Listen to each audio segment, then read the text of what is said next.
Bom, pessoal, nós temos passado por uma série sobre sexualidade. Inclusive, nós tivemos um tempo nessa semana, na quarta-feira, dos Jovens Fortes. Eu sei que tem muitos jovens que fazem faculdade, não podem estar, é normal, né? Tem gente que acaba chocando os horários, mas foi muito bom, tinha bastante gente aqui, tinha mais de 100 pessoas, né, entre meninos e meninas, e foi muito, muito especial, foi bem prático, né? Foi muito gostoso. Quero até te convidar, a próxima vez que a gente tiver, se você puder mesmo, se programe para estar com a gente, né? Vai ter, se eu não me engano, em novembro nós vamos ter de novo e vai ser muito bom. Bom, vamos lá então. A gente está passando por uma série chama-se Não Durma com Dalila, e eu tenho me esforçado ao máximo de tentar trazer algo bíblico mais prático a respeito do que é sexualidade na visão realmente cristã, né? O que significa, como o cristão deve olhar para o sexo, como o cristão deve olhar com relação ao próprio impulso sexual. Nessa quarta-feira nós trabalhamos sobre impulso sexual, nós falamos sobre a diferença entre impulso sexual e lascívia, falamos sobre masturbação, falamos sobre pornografia, e a gente trouxe um pouco, inclusive, do contexto bíblico, né? Eu tenho tentado aplicar, então, a visão bíblica de melhor maneira possível com relação à Bíblia. E a gente, nas últimas duas ministrações, a gente passeou pela vida de Sansão. Essas duas mensagens, na verdade, seriam, como eu falei já no livro, uns 5 capítulos do que é o livro. E agora nós vamos entrar, então, e a gente vai falar sobre a vida de José. E eu queria que vocês abrissem comigo lá, em Gênesis, no capítulo 39. Gênesis, capítulo 39, nós vamos falar do versículo 1 ao versículo 21. E a gente vai tirar alguns pontos importantes desse capítulo específico na vida de José. Então eu queria ler com vocês esses 21 versículos rapidinho. E depois a gente vai tentar trazer recapitular um pouco o que nós já ministramos, falar um pouco da contextualização do texto e daí entrar na mensagem. Vamos ler comigo então, lá em Gênesis capítulo 39, a partir do versículo 1. Fala assim: José havia sido levado, para o Egito, onde o egípcio Potifar, oficial do faraó e capitão da guarda, comprou-o dos ismaelitas que o tinham levado para lá. O Senhor estava com José, de modo que este prosperou e passou a morar na casa do seu senhor egípcio. Quando este percebeu que o Senhor estava com ele e que fazia prosperar em tudo o que ele realizava, agradou de José e tornou-o administrador de seus bens. Potifar deixou a seu cuidado a sua casa e lhe confiou tudo o que possuía. Desde que o deixou cuidando de sua casa e todos os seus bens, o Senhor abençoou a casa do egípcio por causa de José. A bênção do Senhor estava sobre tudo o que Potifar possuía, tanto em casa quanto no campo. Assim, deixou a ele os cuidados de José tudo o que tinha e não se preocupava com coisa alguma, exceto a sua própria comida. José era atraente, de boa aparência, e de certo tempo a mulher de seu senhor começou a cobiçá-lo e o convidou: venha deitar-se comigo. Mas ele se recusou e lhe disse, meu senhor não se preocupa com coisa alguma de sua casa, e tudo o que tem deixou aos meus cuidados. Ninguém desta casa está acima de mim. Ele nada me negou, a não ser a senhora, porque é a mulher dele. Como poderia eu cometer algo tão perverso e pecar contra Deus? Assim, embora ela insistisse com José dia após dia, ele se recusava a deitar-se com ela e evitava ficar perto dela. Um dia ele entrou na casa para fazer suas tarefas e nenhum dos empregados ali se encontrava. Ela o agarrou pelo manto e voltou a convidá-lo: vamos, deite-se comigo. Olha que Satanás aqui, né? Enfim, mas ele fugiu da casa e deixou o manto na mão dela, saiu fora peladão, Versículo 13: quando ela viu ao fugir, ele tinha deixado o manto em sua mão, chamou os empregados e lhes disse, vejam, este hebreu nos foi trazido para nos insultar. Ele entrou aqui e tentou abusar de mim, mas eu gritei. Quando me ouviu gritar por socorro, largou o seu manto ao meu lado e fugiu de casa.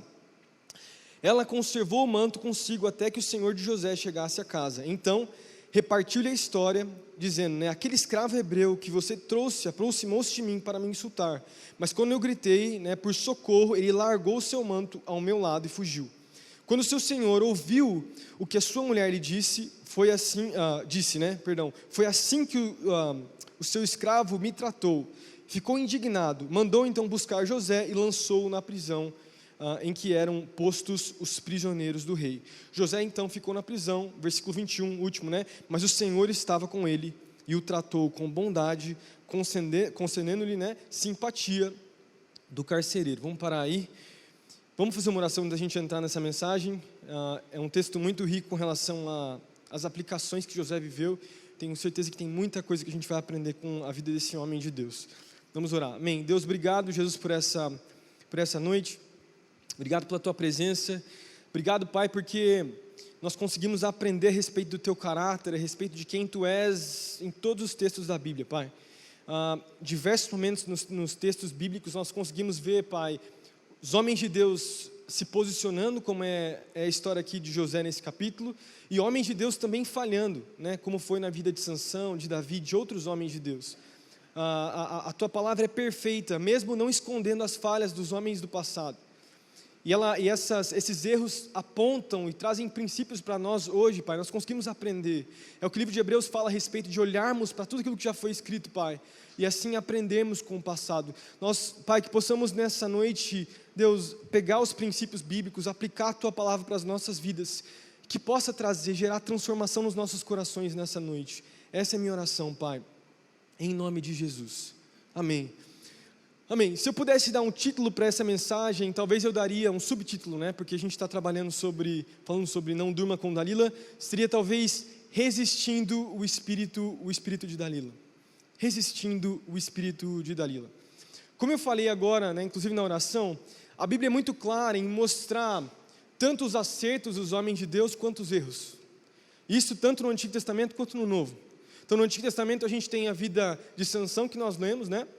Mas nós temos Davi, que foi o homem segundo o coração de Deus, que também falhou nessa área da sexualidade. Falhou como pai, falhou como marido, falhou como rei. A Bíblia não esconde os erros dos homens do passado. Muito pelo contrário, ela mostra. E no Novo Testamento não é diferente. No Novo Testamento a gente tem, por exemplo, na carta de Gálatas, Paulo falando a respeito dos erros que Pedro estava tendo com relação aos gentios. Gálatas, se não me engano, Gálatas capítulo 4 mostra Paulo se indignando com a postura de Pedro, que antes dos judaizantes, né, antes daqueles que eram judeus chegarem à cidade de Antioquia, tem todo um contexto, e ele vai lá e ele confronta Pedro, mostrando que próprio Pedro, o apóstolo Pedro, também falhou. Isso fala para nós, primeiro, que todos nós vamos ter erros e acertos, nós somos imperfeitos, nós precisamos da graça de Deus nas nossas vidas. Isso é muito importante. E segundo, que a gente pode sim, então, trazer aplicações para as nossas vidas. Vamos então para o texto. A gente leu Gênesis capítulo 39. Nós sabemos que a história de José é a última história do livro de Gênesis, até entrar então em Êxodo, falando a respeito do povo de Israel lá no Egito. Então a história de José é contada do capítulo 37 até o capítulo 50 de Gênesis. Então é uma história bem grande. Se você for pensar, é mais, inclusive, que o próprio Isaac, que era avô de José. E José foi um grande homem de Deus. A gente tem nos capítulos anteriores, capítulo 37, se eu não me engano, conta a história de como ele também foi desejado pela sua família, né? Se a gente for ver, a mãe dele, que era Raquel, não podia ter filhos, ela é estéril, Deus abençoa, ela pode então dar à luz. E é por isso então que o seu pai Jacó, quando José nasce, via ele como o seu filho predileto, porque ele era o filho já um pouco até da sua, ele já estava mais velho, né? Já perto da sua velhice, ele tinha José, e porque a Raquel era a esposa predileta dele. A gente estudar a história de Jacó, ele queria se casar com Raquel, né? Então tem todo um contexto. E porque então José era o filho predileto, os seus irmãos tinham muitos ciúmes dele. E a gente vai ver no capítulo 37, então, que além dos outros filhos de Jacó, os irmãos de José terem ciúmes de José, porque ele era o predileto do seu pai, ele ainda fazia umas cagadas aí, se eu posso falar dessa maneira, né? Perdão falar essa palavra aqui no púlpito, mas é verdade. Fazia umas burradas. A Bíblia conta no capítulo 37 que ele tem um sonho que é inclusive dado por Deus, porque é um sonho profético que fala a respeito do final da sua vida. Era um sonho onde para mim não vou entrar no sonho, mas só para mim contextualizar, era um sonho onde ele entraria em uma posição de autoridade, os seus irmãos iriam se curvar diante dele, iriam ser o seu servo. Então é mais seus servos, né? É mais ou menos esse contexto.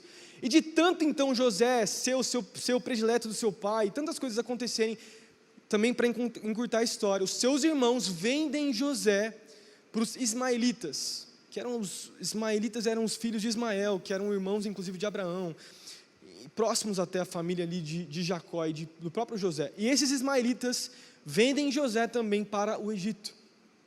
Então um menino, provavelmente aí dos seus 17 anos de idade, um menino que tinha crescido como filho predileto, que tinha uma capa bonita, que a Bíblia fala também, né? Que era um menino da velhice do seu pai, que era amado por todos, que era muito privilegiado, se vê num lugar agora de escravidão. Esse é o contexto do capítulo 39. E pode passar para o próximo slide. Tá bem, acho que eu acabei deixando a imagem bem escura, né? E para a gente, antes de nós entrarmos de como resistir Dalila, que a gente vai falar hoje, esses pontos, eu quero trazer já um contexto a respeito da vida do próprio José, que eu acho interessante. Primeiro a gente precisa perceber que se nós compararmos então a vida de Sansão com a vida de José, nós percebemos que José tinha tudo para dar errado. Assim como Sansão, que era um homem escolhido por Deus, lembra da história de Sansão? Seus pais tinham recebido a visitação do anjo, né? O anjo tinha encontrado seus pais, falado com eles, falado a respeito do propósito de Sansão. Para José era algo parecido, não tinha acontecido dessa mesma maneira, nessa proporção, mas ele era muito esperado, ele era muito amado, ele tinha esses sonhos que Deus tinha dado para ele. Inclusive quando ele conta os sonhos para os seus pais, né, para o seu pai Jacó, a Bíblia fala que ele fica pensativo, porque ele percebe que era um sonho profético a respeito de José, se você analisar o texto. Só que, diferente de José, que tinha tudo para dar certo, porque ele não tinha sido vendido como escravo, diferente de Sansão, né? José, ele foi com pouca idade, então, levado a ser escravo. Ele tinha tudo para dar errado. Ele tinha tudo para esquecer do Deus dos seus pais. Ele tinha tudo para, enfim, largar a mão de toda a cultura que ele tinha recebido, a herança que ele tinha recebido, falo espiritual dos seus pais e avós. Ele tinha tudo, para ser a pessoa mais rebelde possível, mas ele não foi. Isso é importante a gente ressaltar. Outro ponto importante, que eu vejo olhando tanto para Sansão quanto para José, todos estão sujeitos a se encontrar com esse espírito de Dalila. Todo mundo está sujeito. E nós falamos isso na quarta-feira aqui, quando a gente estava falando de maneira mais prática. Todo mundo vive em algum grau o nível de ser tentado por esse espírito de Dalila que nós temos aplicado a um espírito de lascívia. Todo mundo vive. Desde o pastor Davi, tá? Que está à frente dessa igreja, que é um homem de Deus, né? Até, sei lá, pensa num grande homem de Deus que você pode imaginar, tipo Billy Graham, por exemplo. Ele foi tentado também, assim como você também foi. Todos são tentados, todos vivem tentações, ninguém é diferente, todo mundo passa por lutas. E isso também precisa ficar claro. Porque o próprio José, a gente vê aqui na história, que era um grande homem de Deus, tinha um futuro muito grande, mas ele foi muito testado por Deus. E isso é importante. E por último, que eu acho legal a gente contextualizar, no lugar das bênçãos de Deus, é o lugar onde o diabo quer nos destruir. Eu não sei se você já percebeu isso, mas sempre depois de uma conferência tremenda, onde você recebe algo de Deus, são nesses momentos onde você mais precisa tomar cuidado. Porque você acha que você é invencível. Você acha que nada vai te derrubar. Você está bem com você mesmo, você sente que você está bem com Jesus, com Deus. Eu não sei, a gente tem a tendência de baixar a guarda nesses momentos. São os momentos onde a gente mais precisa tomar cuidado. E trazendo uma aplicação agora para a vida de José, eu falo, porque a gente percebe, né, que José ele é vendido como escravo, daí ele se posiciona como homem de Deus, nós vimos ali no começo do texto, do capítulo 39, e logo Deus começa a abençoar ele, ao ponto de colocar ele como chefe, então, da casa de Potifar, né? Naquele lugar, é o lugar onde ele começa a ser testado. Se você for pensar, não tinha nada que poderia derrubar ou abonar a vida de José, não tinha nada que poderia destruir a vida de José, não tinha nada que podia derrubar ele, a não ser esse fatorzinho aí, que era essa mulher sem vergonha, que Deus permitiu que tivesse próxima a José. Então, no lugar de bênçãos, no lugar onde Deus te coloca, isso se aplica a qualquer área, não só na parte da sexualidade, no seu trabalho também. São os momentos onde você mais precisa tomar cuidado, porque o diabo, ele sabe que são nesses momentos que mais nós estamos orgulhosos. A gente pode estar orgulhoso com relação à nossa boa sexualidade, não tenho falhado. A gente pode estar orgulhoso com relação aos nossos relacionamentos, olha só, estou bem, né? Já passou aquele relacionamento ruim que eu tive, não preciso, estou bem. E a gente pode ser orgulhoso com relação a todas as áreas das nossas vidas. E o diabo sabe disso. Esse então é o contexto que eu consigo pegar algumas chaves importantes. Mas agora eu queria trazer para vocês então 4 pontos, olhando para a vida de José, de como nós conseguimos resistir esse espírito de Dalila. Como resistir esse espírito de Dalila? Olhando para a vida de José e trazendo então uma aplicação para todos nós. Pode passar. Primeiro ponto. Então, como resistir a esse espírito de Dalila, né, resistir a Dalila nas nossas vidas, olhando para a vida de José.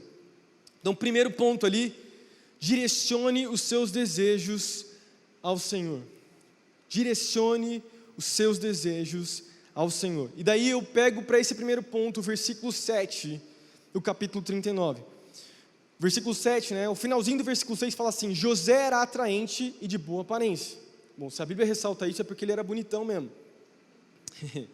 José era atraente e de boa aparência. E depois de certo tempo, a mulher do seu senhor começou a cobiçá-lo e convidou-o, né, venha deitar-se comigo. E vamos parar aí, porque a gente vai falar sobre desejos e principalmente sobre tentação. A gente sabe, a partir do versículo 9, versículo 10 principalmente, que fala assim, né, assim, embora ela insistisse com José dia após dia. Quer dizer, essa mulher, essa bendita mulher, ela estava insistindo com José. Não foi só uma tentada ali que ela deu. Foram várias vezes. Várias vezes que essa mulher se aproximava de José, cobiçando ele, desejando ele, né, tentando de todas as formas atrair José, né, mexer com os seus desejos, com o seu coração, para levá-lo então a cair. Não foi só um convite, foram vários, a gente consegue perceber pelo texto. Agora a pergunta que fica é: será que José sentiu vontade de se envolver com aquela mulher? Será que José tinha algum desejo no seu coração? Nós não sabemos se José tinha necessariamente um desejo por aquela mulher de maneira específica. Nós sabemos que José era homem, se casou com uma mulher depois, né? Ele tinha atração por mulheres, isso a gente pode ter essa certeza. A Bíblia não vai falar que ele tinha desejo por essa mulher de maneira específica, mas ele era homem, ele tinha desejos. Isso foi sim uma tentação para José, de alguma maneira, isso foi sim uma tentação, né? A gente consegue entender pelo contexto bíblico de que ele viveu então uma tentação. Agora, muito é se falado sobre tentação hoje em dia. Você tem tentação em filmes, em novelas, enfim, essa palavra é muito usada. Mas o que é a tentação em termos bíblicos? Como que a gente traz o significado da palavra tentação? Porque o que essa mulher estava fazendo era exatamente isso, tentando José, tentando. Vamos pegar então o versículo de Tiago, capítulo 1, versículo 13 ao 15. O que é tentação? Pode passar para o próximo slide já. Eu vou ler aqui, não coloquei por causa que seria muito grande o texto. Tiago capítulo 1, versículo 13 ao 15, fala assim, né, Tiago, irmão de Jesus, ele fala assim: quando alguém for tentado, jamais deverá dizer, estou sendo tentado por Deus, pois Deus não pode ser tentado pelo mal, e a ninguém tenta, cada um porém é tentado pela própria cobiça, sendo por esta arrastado e seduzido. Então a cobiça, tendo engravidado, dá à luz ao pecado, e o pecado, após ter se consumado, gera morte. A definição bíblica que a gente consegue ter então, olhando para esses versículos que a gente leu agora, é que a tentação é um convite atrativo para um processo fatal, porque o pecado é fatal, porque o salário do pecado é a morte, a Bíblia vai dizer. Então, a tentação é um convite atrativo para um processo fatal. E esse processo, para mim poder desenhar mais ou menos como funciona a matemática de Tiago ali, para a gente poder organizar o pecado, é mais ou menos assim, né? vamos pensar uma forma bem simples. Um desejo com uma oferta atrativa, porém nociva, gera a morte.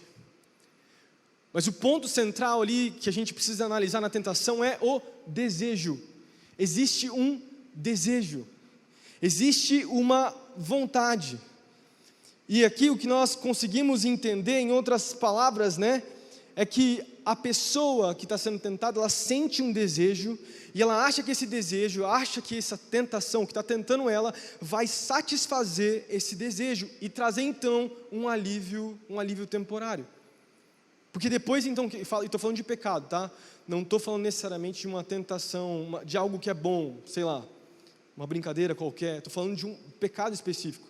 Porque o pecado ele vai ser uma dosagem de alívio temporário, e depois que esse alívio passa, a culpa vem, a conta vem, e a morte vem, não morte natural, mas uma morte espiritual, a morte da distância que a gente falou nas outras mensagens. Estão comigo aí, pessoal? Tudo certo?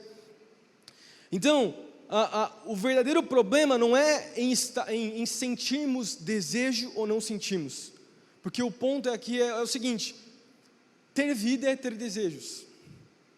Se você é um ser humano, você tem desejos. Não tem como você... Deus te criou com desejos. E a gente falou na quarta-feira, inclusive, aqui no Jovens Fortes, que o impulso sexual, o desejo pelo sexo, o ser humano é um ser sexual. Deus colocou no homem e na mulher o desejo pelo sexo. O problema não está no impulso sexual diretamente, o problema está em como nós alimentamos esse impulso sexual.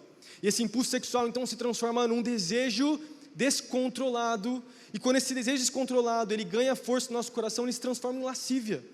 E lascívia é o desejo sexual de maneira egoísta, de maneira orgulhosa, de maneira pervertida, de maneira imoral, onde o sexo se torna simplesmente pelo prazer, onde a mulher e o homem simplesmente se tornam objetos sexuais, bens de consumo, um prazer momentâneo, onde você satisfaz a sua alma, satisfaz os seus desejos, as suas emoções em um momento, e quando o momento passa, acaba.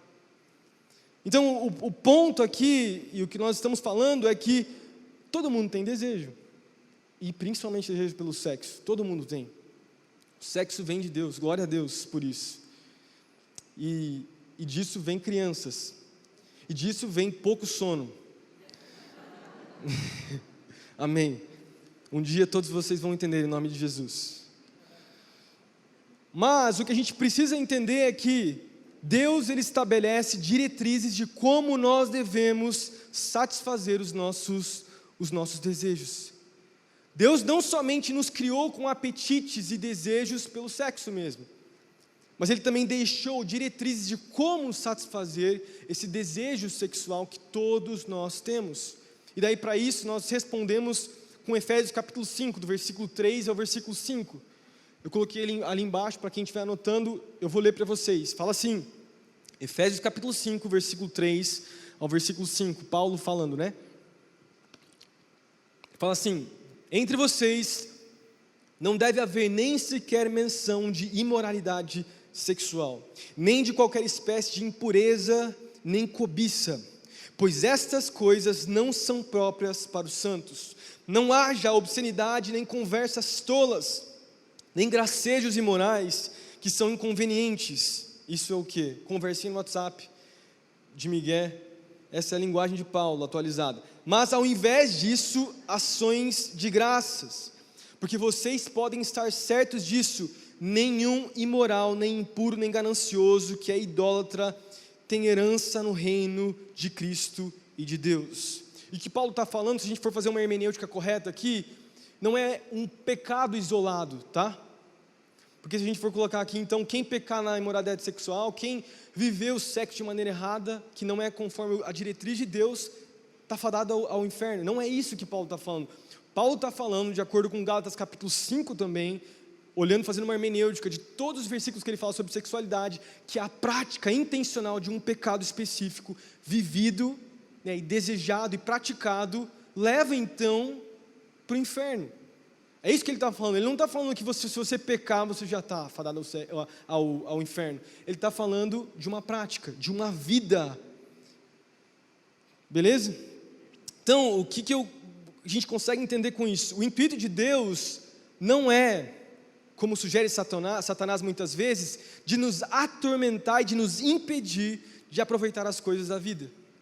O que muitas vezes o diabo, ele usando o mundo, ele nos ataca com esse tipo de comentário, né, ou com esse tipo de argumento, é que, crente não aproveita a vida, velho. A vida do crente é chata, ele não curte, ele não bebe, né, porque crente não bebe, crente não sai, crente não transa, crente não curte, vida de crente é chato. Isso não é verdade, porque o sexo foi primeiro idealizado por Deus.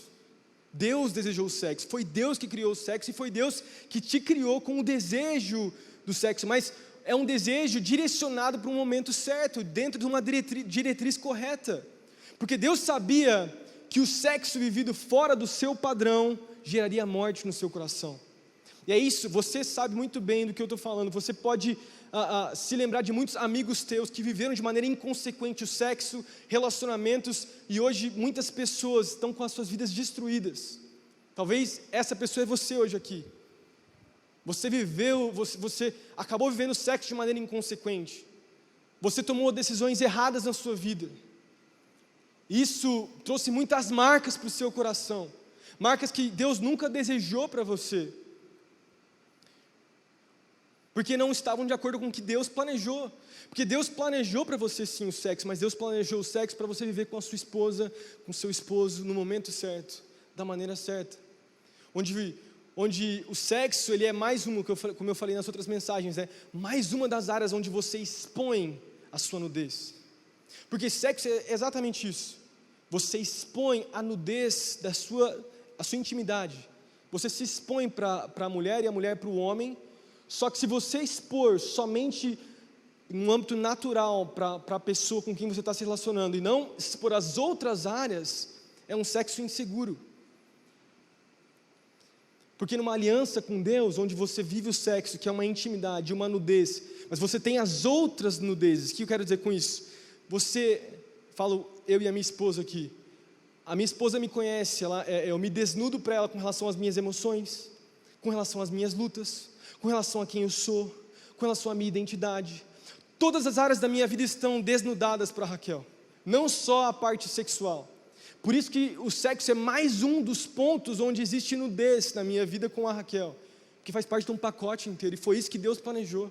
Quando você se desnuda para uma pessoa só no âmbito natural, você se torna inseguro, porque aquela pessoa não te conhece verdadeiramente, você não tem segurança de quem ela é para você. E é por isso que tantas pessoas vivem o sexo, fazem, né, diversas vezes, porque não tem segurança em outras áreas. Então, para poder balancear isso, balanceio vivendo o sexo. Eu posso me lembrar de amigas que eu lembro da Raquel me contando, e até amigos meus que viveram por conta disso mesmo. Viviam para satisfazer o parceiro sexual. Só que o parceiro, ele tinha um limite. Quando ele cansou e a menina já tinha se machucado totalmente, a menina ficou arrebentada, né, emocionalmente falando. E os homens normalmente são mais frios com relação às suas emoções, acabam negando um pouco o que está acontecendo, mas lá dentro também tem lutas, pode acreditar.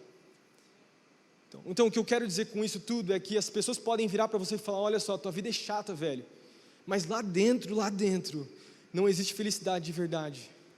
Não existe felicidade de verdade. Nesse sexo vazio, nesse sexo que é vendido para nós culturalmente falando, não é bom, não satisfaz, não existe vida, só existe morte. Não tem como.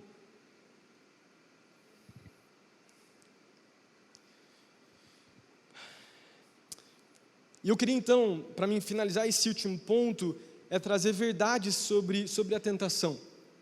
A gente está falando sobre tentação, sobre desejos, pode passar. Então nós temos algumas verdades sobre a tentação que é importante nós mencionarmos aqui. Então primeiro, desejos não são constantes, eles aparecem, nós precisamos aprender a lidar com eles. E quando vier um desejo que muitas vezes é incontrolável para você, leve para Jesus, leve para Cristo. Nós vamos ministrar na próxima mensagem, daqui 2 ou 3 semanas, eu vou falar um pouco sobre homossexualidade, não vou me aprofundar aqui, mas a minha mensagem vai girar muito em torno disso. Seja você, mas dentro desses pontos que eu estou falando, seja você tem uma luta então com homossexualidade ou heterossexualidade, com a sua sexualidade de maneira geral, né? Se você tem isso, você precisa entender que você deve levar os seus desejos para Cristo. Leve os seus desejos para Cristo. Segunda verdade aí, a privação muitas vezes aumenta a vulnerabilidade. O que quer dizer com isso? Eu coloquei até uma explicação embaixo, né? Quem está morrendo de fome, não para analisar o que está comendo. O que eu quero dizer com isso? Quando eu trouxe esse exemplo aqui, é que muitas vezes as pessoas, eu não estou falando de crentes nesse ponto específico, pessoas que vêm para a igreja com marcas do passado, talvez uma pessoa que sofreu muita rejeição na sua vida, está desesperada e sedenta, fome de algo, o que acontece? Qualquer pessoa que trouxer, que falar para essa menina que ela é valiosa, que ela é importante, mas mirando a sexualidade dela, ela vai ceder, ela vai deixar, porque ela está vulnerável. Então, o que eu quero dizer com isso é que precisamos levar então a nossa vulnerabilidade aos pés de Jesus. Se você sabe que tem lutas no seu coração e nessa área da sexualidade você é vulnerável, alimente essa fome em Jesus, em Cristo, porque nem o casamento vai conseguir alimentar esse desejo.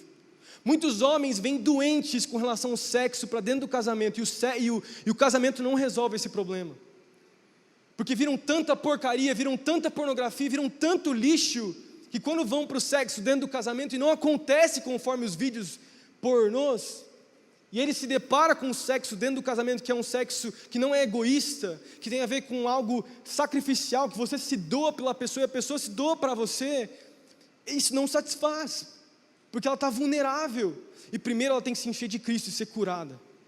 Então entenda que se você tem alguma vulnerabilidade, você se conhece, talvez você tenha passado de muitas coisas, primeiro não tem problema, para Cristo você é amado e amada do mesmo jeito, mas entenda que você tem algo de vulnerabilidade e coloque aos pés de Cristo, coloque o seu coração diante de Jesus, e eu tenho certeza absoluta e plena convicção que Deus vai tratar o seu coração. Amém? Onde eu parei aqui? A tentação se torna mais forte cada vez que o pecado vence. Então, cada vez que o pecado vence, a tentação se torna mais e mais e mais forte. E por último, a tentação atua sobre a premissa do engano. Cara, olha lá para a vida de Eva. Quando o diabo veio enganar Eva, ele trouxe um engano, ele ofereceu algo como se fosse algo bom. Sabe o bom vendedor, sabe? Um marqueteiro, sabe conversar, boa lábia. É mais ou menos isso que o diabo ele faz. Ele nos destrói dessa maneira. A gente acha que está ganhando. O que quer dizer isso? O diabo, ele vende o mal como se fosse bem. E ele transforma aquilo que é bem, aquilo que é bom, em algo mal.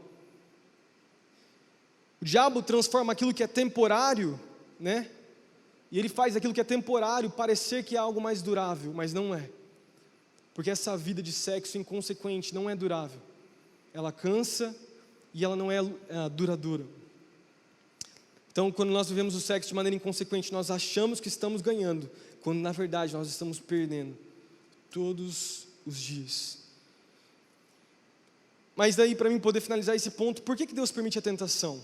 Deus permite a tentação para que você seja aprovado e você seja resolvido no seu coração. 1 Pedro 1 versículo 6, versículo 7, fala assim: nisso vocês exultam, ainda que agora, por um pouco de tempo, devam ser entristecidos por todo tipo de provação.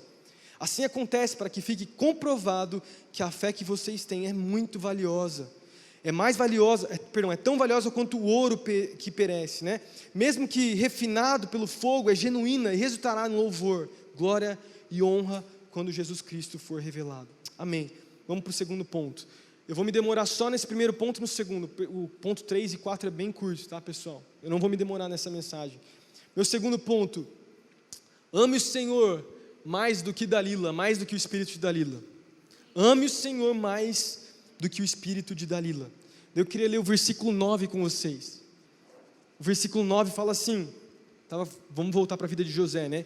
Ninguém desta casa está acima de mim. José falando para essa mulher. Ele nada me negou, falando sobre o esposo dessa mulher, né? A não ser a senhora, porque é a mulher dele. Como poderia eu então cometer algo tão perverso e pecar contra Deus? Você percebe que José, ele tinha um entendimento, ele amava muito mais Deus do que qualquer outra tentação na sua vida. E você percebe pela resposta de José que ele não estava preocupado em pecar contra até o esposo dela. Não que ele não se importava com isso, mas muito mais do que pecar contra Potifar, ele pecaria contra Deus. E ele fala, como que eu posso pecar contra Deus? E eu consigo ver uma aplicação para todos nós hoje. Nós vamos vencer nessa área quando entendemos que Deus é mais valioso do que qualquer outro prazer momentâneo. Qualquer momento de satisfação temporária, qualquer relacionamento que você venha tentar ter com pessoas que não conhecem a Jesus, por exemplo. Pessoas que muitas vezes querem te magoar no final de tudo. Muito mais do que relacionamentos que são temporários. Jesus é algo duradouro. Ele é o único que permanece. E por isso que a gente precisa colocar Ele como figura central do nosso relacionamento. Quando você for namorar alguém, certifique-se disso. Entenda que julgo desigual, quando a Bíblia fala sobre julgo desigual, Deus coloca esse princípio pensando nessa realidade. Uma pessoa que não pensa igual a você, vai querer viver coisas que você não quer viver. E que Deus nunca quis para você. Por isso é tão importante nós percebermos, e se a gente amar mais Jesus do que a pessoa que a gente vai namorar, do que a pessoa que a gente é casada, Jesus precisa ser mais importante para mim do que até a minha esposa, que Deus colocou para mim cuidar, inclusive, mas Jesus é mais importante, Ele vem primeiro, porque é sobre a rocha Jesus que eu fundamento o meu relacionamento, o meu casamento, a vida dos meus filhos, tudo é fundamentado nele. Nós precisamos entender essa realidade. Agora, um dos outros pontos que eu consigo perceber na vida de José é que, além disso, dele amar mais a Deus, o amor dele tinha a ver com o temor que existia no seu coração. Um temor, eu percebo claramente que ele tinha um temor com relação a Deus. E temor era algo importantíssimo. Olha só, Salmos capítulo 111, versículo 10, fala assim: o temor do Senhor é o princípio da sabedoria. Todos os que cumprem os seus preceitos revelam o bom senso. Provérbios capítulo 15, versículo 16. É melhor ter pouco com o temor do Senhor do que grande riqueza com inquietação. O que quer dizer esses versículos que a gente leu? O temor vai te levar longe. O temor vai te levar longe. Mas o que é temor? Se eu te perguntasse, talvez você já escutou sobre temor, uma mensagem sobre temor. O que é temor? Temor tem a ver com um sentimento de respeito que nós temos. Temor tem a ver com algo duradouro. Temor não é sinônimo de medo. Muita gente entende quando lê esses versículos na Bíblia como se fosse medo. Mas o medo não é um princípio, o medo não é o princípio da sabedoria que foi dito aqui em Provérbios. A Bíblia vai falar que o temor do Senhor é o princípio da sabedoria. O temor do Senhor é algo sustentado. O temor do Senhor tem a ver com respeito. E o problema é que muitos de nós não tememos a Deus, nós temos medo de Deus. Muitos de nós nos relacionamos com Deus com medo dEle. Com medo das pessoas à nossa volta. Com um sentimento de culpa nos nossos corações, porque a gente viveu algo que foi errado, que a gente tem convicção que é errado, só que a convicção não gera temor nos nossos corações, ela gera medo daí. E o medo pode até evitar o pecado, tá? Você pode conseguir vencer 1, 2, 3, 4 dias o pecado da lascívia, o pecado da pornografia. Você pode conseguir vencer com o medo um pouco de tempo ali, a sua luta com o pecado, mas ela não é sustentável. Porque o medo não produz algo que é eterno. O temor do Senhor é algo que é eterno. Tanto que 1 João capítulo 4, versículo 18 fala, né? No amor não há medo. Ao contrário, o perfeito amor expulsa o medo. Quem é o perfeito amor? É Cristo, é Jesus. Jesus não produz medo nos nossos corações, porque Jesus não vem para nos condenar, Jesus não vem para apontar o dedo para você e falar: olha só, eu sei que você pecou, eu sei das coisas que você viveu, eu sei do seu passado, eu sei das suas lutas. Jesus não vem fazer isso. Jesus vem com o amor dele.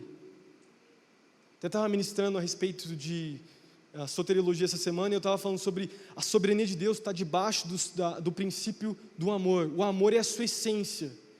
O amor de Deus é a sua essência. Ele trabalha no amor, Ele vive no amor. É quem Ele é. Então quando Ele vai nos corrigir, Ele nos corrige em amor. Quando Ele vem para tratar os nossos corações, Ele trata em amor, Ele trata porque Ele nos ama e porque Ele deseja ver a gente vivendo uma vida que Ele tem para nós, cheia de propósito, cheia de sonhos, que não vive debaixo do jugo da escravidão. Essa é a vida que Cristo tem para todos nós. E é por isso que é tão importante nós entendermos que nós somos chamados a vermos no temor do Senhor. Por quê? Porque o amor de Deus não exige medo. O amor de Deus, ele produz o quê? Temor. O temor é respeito. É respeitarmos a obra de Cristo na cruz. É respeitarmos aquilo que Jesus fez na cruz do Calvário por nós. É nos lembrarmos todas as vezes que nós sentamos na igreja, quando nós vamos para o culto, levantamos as nossas mãos e nós lembramos: Cristo, olha tudo que o Senhor fez por nós. Jesus, olha da vida que o Senhor me tirou, Jesus. Olha o lamaçal que eu estava perdido, o Senhor me achou, eu fui transformado pelo teu amor. Isso é respeito, isso é quando nós nos lembramos de Cristo, do que Ele fez por nós. E esse sentimento, esse temor de Deus, nos faz olhar para o pecado com nojo, nos faz olhar para o pecado e falar: eu nunca deixaria o banquete que eu tenho em Jesus pelos prazeres desse mundo. Eu nunca escolheria o que o mundo tem para me oferecer, que é passageiro, do que tudo que é eterno que Deus tem para mim, tudo aquilo que Jesus tem para a minha vida, os sonhos, o propósito, uma esposa para mim, um futuro para mim. Deus tem uma sexualidade para você pura e santa. Deus te chamou para algo que vai além do que o mundo tem a oferecer. Deus te chamou para algo que vai além daquilo que os seus olhos talvez tenham visto. Mas primeiro você precisa de temor, porque o temor vai ser algo que vai te sustentar, não medo. Chega de medo. Talvez você tenha vivido debaixo do jugo do medo. Você tem vivido com medo, e o medo te faz se sentir culpado o tempo todo. O medo te faz ficar imaginando coisas, porque você sabe que você pecou, então você fica imaginando que a pessoa, que os seus pais, que viram você, ou sabem do que você está vivendo e passando, e isso te traz um constrangimento ruim. Isso te traz um sentimento de culpa, onde você quer cavar um buraco e se tacar lá dentro, velho. Você fala: meu, eu não tenho como viver nisso, quero tirar a minha vida. Já conversei com adolescentes e jovens que por causa da sexualidade falavam até de tirar a vida por conta disso. Jovens que lutavam com a homossexualidade e não queriam isso, estavam lutando de verdade, orando todos os dias, mas viviam debaixo do jugo do medo. A partir do momento que entenderam que é o amor de Deus que nos transforma e não o medo, tudo mudou. Porque nós somos chamados a responder, a corresponder a esse amor e falar: Jesus, eu te amo, porque eu sei que mesmo com as minhas imperfeições, o Senhor é perfeito. Isso me satisfaz. Amém? E é por isso que Paulo vai declarar aos Coríntios, 2 Coríntios capítulo 7, versículo 1, fala: amados, visto que temos essas promessas, purifiquem-nos de tudo que contamina o corpo e o espírito, aperfeiçoando a santidade no temor de Deus. Amém. José temia o Senhor. Isso fez ele isso fez com que ele rejeitasse o pecado. Quero já chamar os músicos para subirem aqui. Eu não vou me demorar mais. Terceiro ponto. Tudo bem aí, pessoal? Estão comigo? Você está recebendo nessa noite? Amém. Eu tenho uma convicção no meu coração. Deus falou muito comigo. Enquanto eu ministrava, Deus falava muito comigo. Terceiro ponto de como a gente consegue resistir, então, a esse espírito de Dalila, olhando para a vida de José. Se desconecte de toda a possibilidade de erro. Se desconecte de toda a possibilidade de erro. Versículo 12. Vou ler o versículo 11. Um dia, ele entrou na casa para fazer suas tarefas e nenhum dos empregados ali se encontrava. Ela o agarrou pelo manto e voltou a convidá-lo. Vamos, deite-se comigo. Mas ele fugiu da casa, deixando o manto na sua mão. Saiu peladão para fora, correndo. É engraçado, porque se você imaginar a cena, velho, chega a ser até engraçado. Mas o ponto aqui para a gente trazer uma aplicação, tá? Isso não é doutrina, mais uma vez. Isso é uma aplicação que a gente consegue entender. Cara, José estava mais preocupado com a sua pureza do que com o manto que ele tinha. E a aplicação que eu faço mais prática é: deixe o manto para trás. Deixe o manto para trás. O manto de José não era pecado. O manto de José era algo que era importante para ele. Eu não sei exatamente qual que era o manto, né? Não era aquele manto que ele tinha recebido do seu pai, mas era uma peça de roupa ali, enfim. E a aplicação que eu vejo que eu quero trazer para nós é que tudo aquilo que o diabo pode usar para destruir a sua vida, deixe para trás.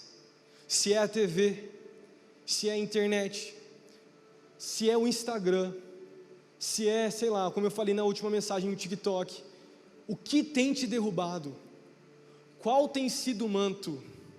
Talvez se José tivesse voltado para salvar o manto dele, naquele momento ele não ia aguentar a tentação. Talvez ele não ia aguentar, talvez ele ia dormir com essa infeliz aí. Talvez ele ia dormir, deitar com ela, e o propósito de Deus ia ser totalmente quebrado. Daí talvez ele ficaria na casa de Potifar para sempre, e não conseguiria cumprir o sonho que Deus tinha dado para ele. Ele nunca conseguiria ser o segundo lá no Egito, e abençoar a sua família, e ser o libertador, o provedor para a sua família. Mas porque ele deixou o seu manto para trás, e a mulher ficou com o manto, né? Usou aquele manto como uma evidência ali, para dizer que ele estava incriminar José, né? Que ele tinha errado. José não se preocupou com isso, ele deixou tudo para trás, e resolveu salvar a sua vida. Eu quero enfatizar isso aqui, jovens, vamos deixar tudo aquilo que tem nos segurado no pecado, tudo aquilo que tem sido uma armadilha, tudo aquilo que o diabo tem usado para fazer te derrubar, né, para me derrubar, para destruir o propósito de Deus para a sua vida. Deixe para trás, se esqueça do manto, se esqueça, e está na hora de nós sermos práticos aqui, como eu falei antes. Se você tem lutado com o Instagram, por exemplo, faça o jejum de um mês aí, estabeleça o propósito de orar 1 hora por dia, de ler a Bíblia, de jejuar enfim, se tem sido um momento específico do seu dia que você tem caído, ou se você tem se relacionado com pessoas que você sabe que não são boas para você, seja transparente com os seus líderes, seja prático, para que a vitória aconteça na sua vida. Mas nós precisamos deixar o nosso manto para trás. Mateus 16, 26, pois que adiantará o homem ganhar o mundo inteiro e perder a sua alma? Ou o que o homem poderá dar em troca por sua alma? Nós precisamos deixar para trás a nossa vestimenta, aquilo que está nos segurando, para preservar o nosso futuro em Deus. Eu sempre falo isso, sabe que na vida de todos nós aqui existe um chamado, e eu não estou espiritualizando nada assim, os sonhos de Deus. Isso aqui é o Antigo Testamento, vamos trazendo para o Novo Testamento. Deus tem sonhos da parte dele para você, sim. Deus tem uma vida, um plano para você, um trabalho. Deus tem um chamado. Mas sabe, quando nós vivemos no pecado, nós lutamos com o pecado, nós abraçamos o pecado, você sabe que o chamado de Deus pode ser atrasado na nossa vida. Ele pode ser arrastado ao ponto de nós perdermos aquilo que Deus tem para nós. Não perca aquilo que Deus tem para você. Não perca o chamado de Deus para a sua vida. Ame a Jesus mais do que aquilo que tem tentado você. E por último, ponto 4, a sua postura abençoará não somente a sua vida, mas outras pessoas. José não sabia que aquela decisão de rejeitar aquela mulher o levaria para a prisão. Mas ele também não sabia que depois de 3 anos na prisão, se não me engano é 3 anos na prisão, ele seria o segundo homem mais poderoso da terra. Seria usado por Deus para libertar, para prover para os seus irmãos, aqueles que tinham jogado ele na prisão, aqueles que tinham vendido ele, aqueles que tinham feito mal com ele. Ele foi aquele que abençoou, ele foi aquele que ajudou, ele foi aquele que ensinou algo para os seus irmãos. Porque se você for ler no capítulo lá, não sei qual capítulo que é, o 41 se eu não me engano, ou 42, um momento de restauração, onde ele está lá num banquete com os seus irmãos, e os seus irmãos nem sabiam que era ele, e ele vem e ele se revela. Lembram dessa história?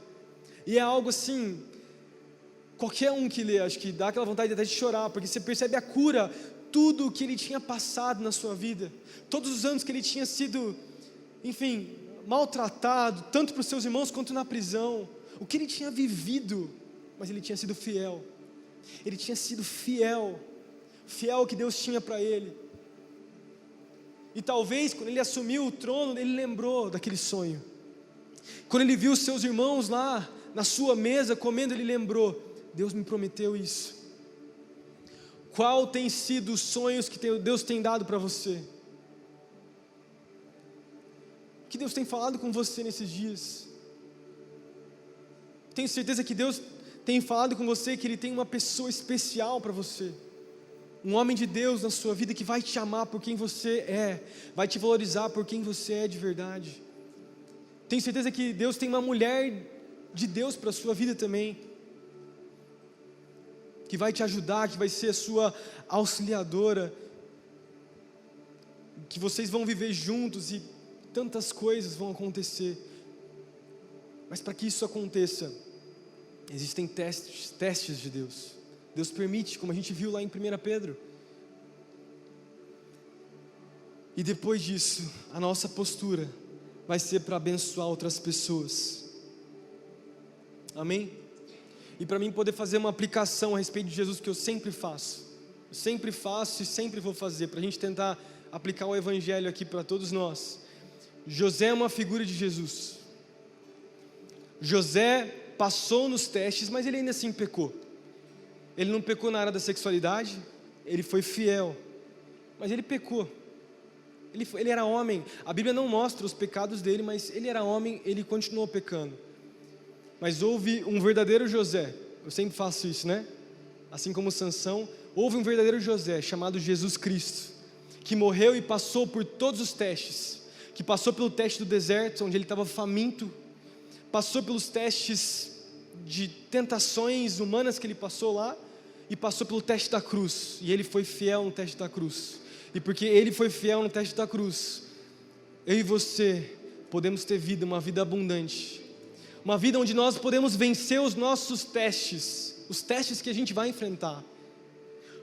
Porque a aplicação que nós fazemos aqui é que segunda-feira vai vir de novo, as lutas vão vir, mas porque você tem Jesus no seu coração, esse amor que nós falamos hoje aqui, que te encontrou, te dá a capacidade de vencer o pecado. Você é capaz de vencer o pecado. A luta que você talvez tenha lutado há muitos anos, que tem talvez escravizado você, tem sido talvez um vício na sua vida, Jesus tem poder para quebrar as cadeias. Então, não se trata de um líder, não se trata de um pastor, se trata de Cristo encontrando você na sua singularidade, porque você é único para Jesus. Você não é mais um no meio da multidão. Jesus te conhece, Jesus sabe as suas lutas, Jesus sabe o que você tem passado, o que você tem lutado. Jesus conhece a sua história mais do que você mesmo. Mas Ele não só lembra dos seus defeitos, tá? Ele sabe de quem você é, Ele sabe da sua bondade também, porque Ele ama você. Ele sabe de quem você é. E Ele vem transformar tudo aquilo que é ruim nas nossas vidas, e com a sua graça e com o seu amor, mudar o nosso coração. Fica de pé comigo nessa noite, para a gente poder finalizar. Eu creio que o desejo do nosso coração, né, como pastores, até fazendo essa mensagem mais prática, e esse é o tipo de mensagem que a gente vai ter que trabalhar todos os anos. Falar sobre sexualidade é uma luta que muitos jovens têm. Mas enquanto eu orava hoje de tarde, né, por essa noite, e a gente já tem trabalhado, né, nessas semanas aí, Deus tem liberdade para você, Deus tem liberdade para mim. Eu sinto que Deus, Ele quer quebrar algumas cadeias nessa noite. Alguns jovens que têm lutado com muitas coisas, Jesus Ele quer te encontrar nessa noite. E eu queria agora, nesse momento, a gente vai fechar os nossos olhos. Mais uma vez a gente faz isso, vamos fazer de novo. Cristo está aqui para te encontrar, o Espírito Santo está aqui para te envolver nessa noite. Ele quer talvez te lembrar das suas lutas, não com o intuito de te julgar, não com o intuito de condenar, mas derramar amor sobre o seu coração nesse momento. Então feche os seus olhos. Nós vamos cantar uma canção. E nesse momento eu creio que o Espírito Santo vai visitar os nossos corações nessa hora. Feche os seus olhos. Deixa o Espírito Santo vir sobre você.